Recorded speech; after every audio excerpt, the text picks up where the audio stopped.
5조 7천억 원. 이게 한 기업이 남긴 빚의 규모입니다. 믿어지시나요? 그리고 이 숫자는요, 한 나라가 통째로 무너지는 그 거대한 비극의 서막을 알리는 숫자였습니다. 아니, 도대체 어떻게 한 기업의 파산이 대한민국 전체를 국가 부도 위기까지 몰아넣을 수 있었을까요? 오늘 저희는요, 이 어마어마한 부실 뒤에 숨어있던 공모자들, 그 진짜 얼굴 한번 파헤쳐 보려고 합니다.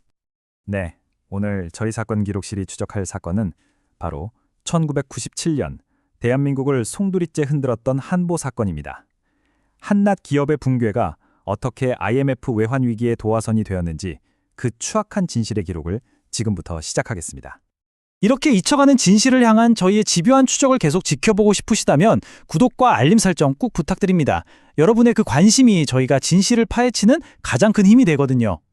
자, 오늘 저희는 먼저 한보라는 거인이 어떻게 무너졌는지부터 시작해서요, 그 뒤에 숨어있던 공모자들과 완전히 망가져버린 시스템을 추적할 겁니다. 그리고 이 사건이 어떻게 국가적인 재앙으로 번졌는지, 또 그 심판은 과연 공정했는지, 그리고 결국 그 모든 대가는 누가 치러야 했는지 그 진실의 기록을 차례대로 따라가 보겠습니다. 자, 그럼 모든 비극의 시작점이죠. 거인이 무너지던 바로 그 순간으로 한번 돌아가 보겠습니다. 재앙의 서막입니다. 1997년 1월 23일, 대한민국을 정말 충격에 빠뜨린 소식이 전해집니다. 당시 재계서열 14위의 거대 기업 한보그룹의 최종 부도. 이건 그냥 대기업 하나가 쓰러진 그런 단순한 사건이 아니었습니다. 그때만 해도 한국 경제에는 대마불사, 그러니까 큰 말은 죽지 않는다는 거의 절대적인 믿음 같은 게 있었어요. 아무리 위험해도 이 정도 덩치가 큰 기업은 국가 경제에 미치는 영향이 너무 크니까 정부가 절대로 망하게 놔두지 않을 거다. 이런 일종의 신화였죠. 한보의 부도는 바로 그 신화가 무참히 깨져버린 순간이었습니다. 그렇다면 대체 누가 또 어떤 방법으로 5조 7천억 원이라는 이 상상조차 힘든 빚더미를 쌓아 올렸던 걸까요? 지금부터 그 추악한 거래의 설계자들을 추적해 보겠습니다. 이 거대한 사기극의 주연은 단연 정태수 한보그룹 총회장이었죠. 국세청 공무원 출신으로 로비의 귀재라고 불렸던 사람인데요. 자기 돈은 고작 2,200억 원을 가지고 무려 6조 원이 드는 당진제철소 사업을 밀어붙입니다. 1조만 빌려주면 10조짜리 공장을 짓겠다. 이 호언장담은요, 사실상 제철소를 인질로 잡고 국가를 협박하겠다는 아주 대담한 선전포고나 다름없었습니다. 하지만 정태수 혼자 힘으로는 절대 불가능한 일이었죠. 이 허무맹랑한 계획을 현실로 만들려면 보이지 않는 곳에서 움직이는 아주 강력한 힘이 필요했습니다. 그리고 모든 의혹의 정점에는 당시 대통령의 차남이자 소통령이라고 불리면서 막후에서 절대 권력을 휘두르던 김현철 씨가 있었습니다. 정태수의 로비는 또 한 곳에만 머물지 않았어요. 그는 혹시라도 정권이 바뀔까봐 그걸 대비해서 여당, 야당 가리지 않고 닥치는 대로 돈을 뿌렸습니다. 나중에 수사 과정에서 드러난 이른바 정태수 리스트는요, 당시 정치권이 얼마나 깊숙이 이 부패 사슬에 얽혀 있었는지를 똑똑히 보여주는 증거가 됐죠. 그리고 이 모든 계획의 마지막 실행자, 바로 은행장들이었습니다. 그들은 청와대의 압력과 정태수가 건네는 예물 사이에서 국가 금융 시스템의 감시자라는 자신들의 본분을 그냥 내팽개쳐 버렸습니다. 기본적인 담보 설정 같은 건 아예 무시한 채 밑빠진 독에 물 붓듯이 국민의 돈 5조 7천억 원을 한보에 쏟아부은 최종 집행자들이었던 겁니다. 이건 단순히 몇몇 개인의 일탈이 아니었습니다. 시스템 자체가 공모한 아주 거대한 범죄였어요. 자, 이제 권력의 비호 아래 상식과 원칙이 어떻게 무너져 내렸는지 그 결정적인 증거들을 한번 파헤쳐 보겠습니다. 바로 이겁니다. 이게 바로 한보 사태가 단순한 과잉 투자가 아니라 명백한 특혜였다는 걸 보여주는 결정적인 증거예요.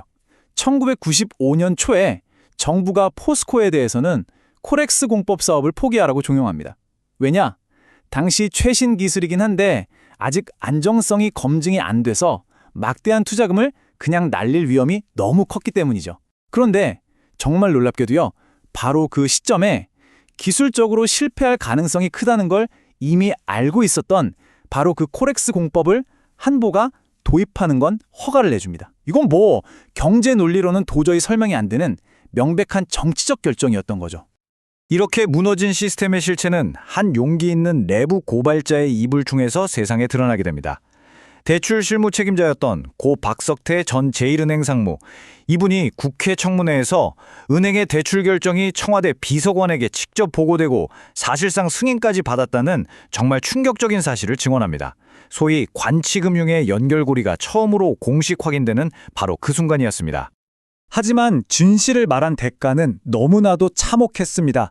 청와대 외압을 증언한 지 불과 11일 뒤 박석대 상무는 자택에서 숨진 채 발견됩니다. 불법을 지시했던 윗선에 죄송하다는 유서를 남긴 그의 비극적인 죽음은요, 거대한 시스템의 압력 앞에서 한 개인의 양심이 어떻게 파괴되는지를 정말 고통스럽게 보여주었습니다. 한 개인의 양심적인 죽음은 그러나 거대한 파국의 서막에 불과했습니다. 한국 경제는 이제 걷잡을 수 없는 소용돌이 속으로 빠져들기 시작합니다. 모든 것의 시작은 한보 부도였죠. 5조 7천억 원을 물린 은행들은 순식간에 부실덩어리가 됐고 겁에 질린 은행들은 모든 기업의 돈줄을 그냥 끊어버립니다. 자금줄이 마른 산미, 진로 같은 대기업들이 도미노처럼 쓰러지기 시작했고요. 그리고 결정타는 재계서열 8위 기아자동차의 부도였습니다. 설마 기아마저 무너지는 걸 본 외국 자본은 썰물처럼 한국을 빠져나갔고 국가 신용도는 그야말로 바닥으로 추락했습니다. 결국 달러가 바닥나자 대한민국은 국가 부도를 막기 위해서 IMF에 구제금융을 신청하는 치욕을 겪게 된 겁니다. 이런 국가적인 재앙 이후에 책임자들에 대한 심판이 뒤따랐습니다. 하지만 그 심판, 과연 공정했을까요? 그리고 그 뒤에 감춰진 의혹들은 정말 없었을까요? 자, 이 표를 한번 보시죠. 당시 사법처리 결과인데요. 정태수 회장은 징역 15년, 돈을 받은 정치인, 은행장들도 줄줄이 실형을 선고받았습니다. 그런데 말이죠. 여기서 정말 주목해야 할 지점은 바로 김현철 씨의 판결입니다. 모두가 한보 사태에 몸통으로 지목했는데 정작 한보와 관련된 뇌물 혐의는 무죄를 선고받았어요. 대신 다른 기업에서 받은 돈에 대한 조세 포탈이라는 전혀 별개의 혐의로만 처벌을 받았죠. 이건 결국 사법부가 사건의 핵심을 정면으로 돌파하지 못하고 꼬리만 자르는 방식으로 사건을 봉합했다는 걸 보여주는 아주 상징적인 판결이었습니다. 더 큰 문제는요, 아예 수사조차 받지 않은 성역이 존재했다는 사실입니다. 당시 한보가 40여 명의 언론인들을 돈으로 관리했다는 이른바 언론인 리스트 의혹이 끊임없이 제기됐거든요. 한보 관계자, 심지어 청와대 공보수석까지 그 리스트의 존재를 시인했는데도 검찰은 끝내 이 부분을 수사하지 않았습니다. 부패의 감시자가 되어야 할 언론마저 공범이었다는 가장 치욕적인 의혹은 그렇게 진실의 무덤 속에 묻히고 만 겁니다. 결국 이 모든 부패와 무책임의 대가는 고스란히 우리 모두의 몫으로 남게 됐습니다. 부패를 설계했던 주범들은 솜방망이 처벌을 받거나 법망을 피해서 해외로 도망갔습니다. 하지만 그들이 만들어낸 5조 7천억 원의 부실은요, IMF 체제 하에서 하루아침에 직장을 잃고 거리로 내몰렸던 수많은 평범한 국민들의 피와 눈물로 메워져야 했습니다. 책임은 불평등하게, 고통은 무자비하게 전가된 것이죠. 1997년 한보 사태는 지금 우리에게 묻고 있습니다. 정치, 관료, 금융, 그리고 언론까지 결탁해서 시스템 전체가 공모했던 이 거대한 부패의 고리. 과연 오물날 대한민국에서 완전히 끊어졌다고 자신 있게 말할 수 있을까요? 이 질문에 대한 답을 찾는 것. 그것이야말로 저희 사건 기록실이 잊혀가는 과거를 끊임없이 추적하는 이유입니다. 진실을 향한 저희의 기록은 앞으로도 계속될 겁니다. 함께 지켜봐 주시려면 구독과 알림 설정으로 동행해 주십시오.